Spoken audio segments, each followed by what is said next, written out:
माँ पर और पिता पर कुछ पंक्तियां आपके बीच निवेदित करता हूं।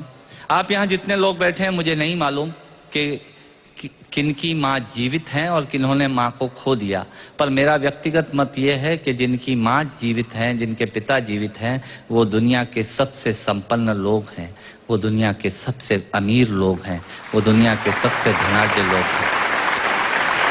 1 मिनट के लिए बचपन में लौटिएगा, याद कीजिएगा जब हम बहुत छोटे थे, माँ की गोद में थे, माँ का स्तनपान करते थे, तब माँ का एक स्तन मुंह में लेकर हमने उस माँ को दूसरे स्तन पर अपने छोटे छोटे पैरों से न जाने कितनी बार मारा, पर उस माँ ने हमें दूध पिलाना बंद नहीं किया। मित्रों, लात खाकर भोजन देने की शक्ति उस परमपिता परमेश्वर ने दुनिया में यदि किसी को दी है, वो सिर्फ माँ को दी है। माँ के अलावा ताकत किसी के पास नहीं है। मैं उस माँ की वंदना में कविता पढ़ता हूँ।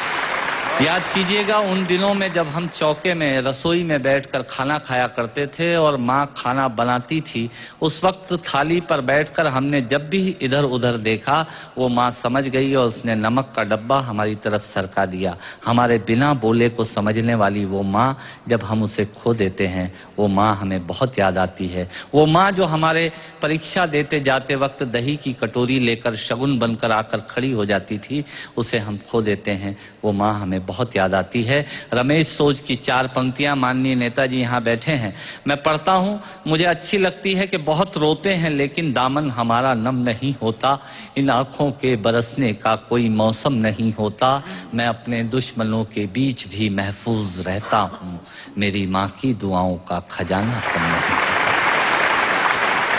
स्वामीनाथ पांडे की 3 पंक्तियां सुनाता हूँ।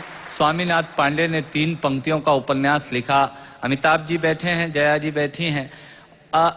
3 पंक्तियों में पूरा उपन्यास लिख दिया उसने। लिखा, एक विधवा माँ थी, उसके 2 बेटे थे। एक बेटा नीचे वाले माले पर रहता था, दूसरा बेटा ऊपर वाले माले पर रहता था। विधवा माँ 15 दिन एक बेटे के यहाँ खाना खाती थी, विधवा माँ 15 दिन दूसरे बेटे के यहाँ खाना खाती थी। पर ये उस विधवा माँ का दुर्भाग्य था कि साल में जो महीने 31 दिनों के होते थे, उस एक दिन उस विधवा माँ को उपवास रखना पड़ता था। 9 महीने पेट में रखने वाली माँ जब एक जवान बेटे को एक दिन भारी लगने लगी, तब इस नालायक हास्य व्यंग के कवि ने कुछ पंक्तियां माँ के लिए लिखी। सुनिएगा, यात्रा कीजिएगा मेरे साथ। माँ संवेदना है, भावना है, एहसास है। माँ संवेदना है, भावना है, एहसास है। माँ जीवन के फूलों में खुशबू का वास है। माँ रोते हुए बच्चे का खुशनुमा पलना है। माँ मरुथल में नदी या मीठा सा झरना है।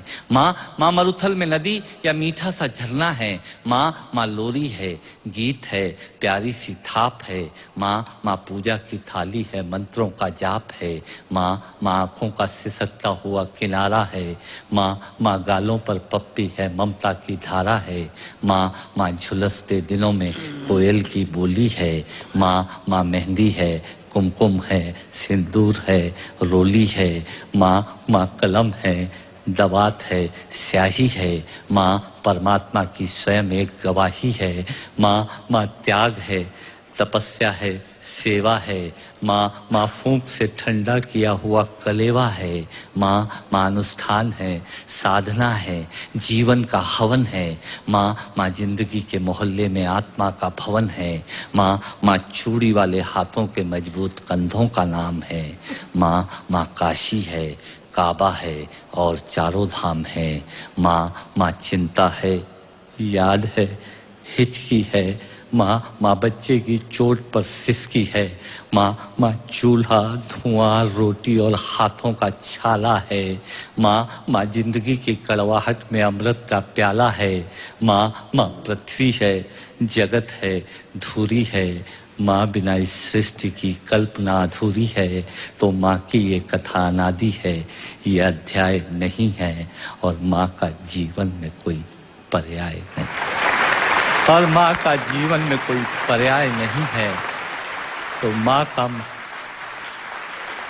माँ का महत्व दुनिया में कम हो नहीं सकता, और माँ जैसा दुनिया में कुछ हो नहीं सकता। माँ जैसा दुनिया में कुछ हो नहीं सकता। तो मैं कविता की ये पंक्तियां माँ के नाम करता हूँ। मैं दुनिया की सब माताओं को प्रणाम करता हूँ।